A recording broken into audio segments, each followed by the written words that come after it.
In the shadowy corridors of history, some names are whispered with a chill, spoken of in hushed tones even centuries later. Today, we journey into the heart of darkness, to the reign of a king whose cruelty became the stuff of nightmares.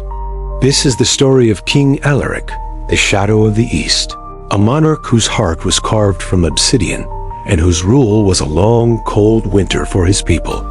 Born into a dynasty already known for its iron fist, Alaric seemed destined for a different kind of greatness.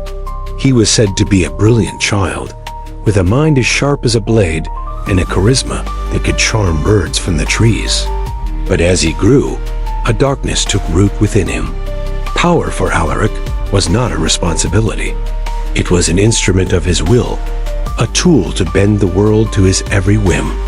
His ascension to the throne was marked not by celebration, but by a chilling silence that fell over the kingdom. The first act of his reign set the tone for all that would follow. He summoned the Council of Elders, men who had advised his father for decades. In the grand throne room, under the watchful eyes of the court, he accused them of imagined treasons, of whispered dissent. There was no trial, no evidence, only the cold, unblinking gaze of the new king. Before the sun set that day, the council was no more, their families exiled, their land seized. A clear, brutal message was sent. Loyalty was expected, but trust would never be given. Alaric's paranoia became legendary. He saw enemies in every shadow, conspiracies in every whispered conversation. He built a network of spies that permeated every level of society, from the highest nobles to the humblest street vendors. Fear became the currency of the realm. A misplaced word, a glance held a second too long, could lead to a visit from the king's guard in the dead of night, a one-way trip to the infamous Black Citadel, a fortress from which no one ever returned. A kingdom, once prosperous, began to wither under his reign. Alaric cared little for governance or the welfare of his people. He bled the treasury dry to fund lavish, grotesque monuments to himself and to wage pointless, brutal wars against neighboring lands. His military campaigns were not for conquest or glory, but for subjugation. He didn't seek to rule new peoples. He sought to break them. Cities that resisted were not just defeated. They were erased from the map, their histories burned, their populations scattered to the winds. But it was his personal cruelty, his intimate, hands-on sadism that truly defined his reign. He derived a twisted pleasure from the suffering of others. The court, once a place of art and culture, became a theater of terror. He would stage elaborate games where courtiers were forced into humiliating or dangerous acts for his amusement. Laughter in the palace was often a prelude to tears, as the king's favor could turn to fury in an instant. And then there was the matter of the queens. Alaric married 7 times. His first wife, a gentle princess from a neighboring kingdom, was celebrated for her kindness and beauty. She tried to soften his heart, to be the light in his darkness. For her efforts, she was publicly accused of infidelity and locked away in the highest tower of the castle, left to waste away, a symbol of the futility of hope in Alaric's kingdom. The queens who followed met fates just as grim. One was exiled on a barren island, another vanished without a trace.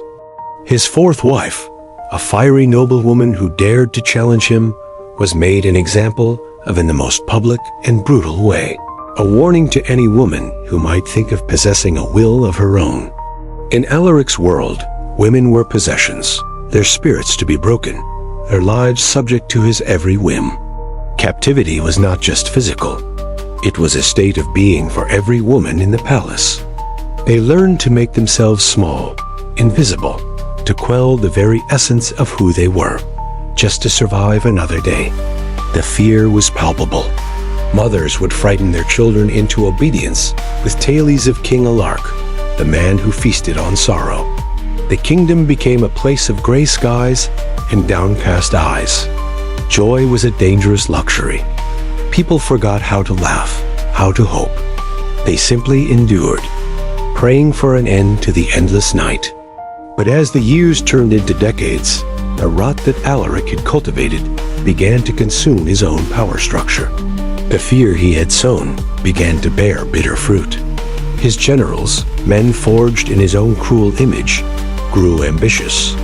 The nobles, stripped of their power and living in constant terror, began to plot in the deepest shadows, communicating in codes and secret signs. Even the common folk, beaten down and broken, had a limit.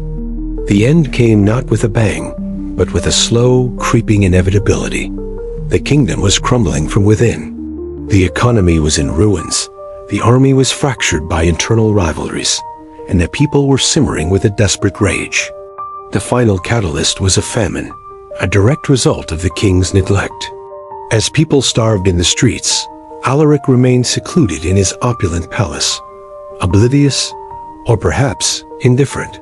This time, the whispers turned into a roar. The conspiracy, once a flickering candle in the dark, became an inferno. It was a union of the unthinkable. Nobles, generals, and commoners, all bound by a shared hatred for their king.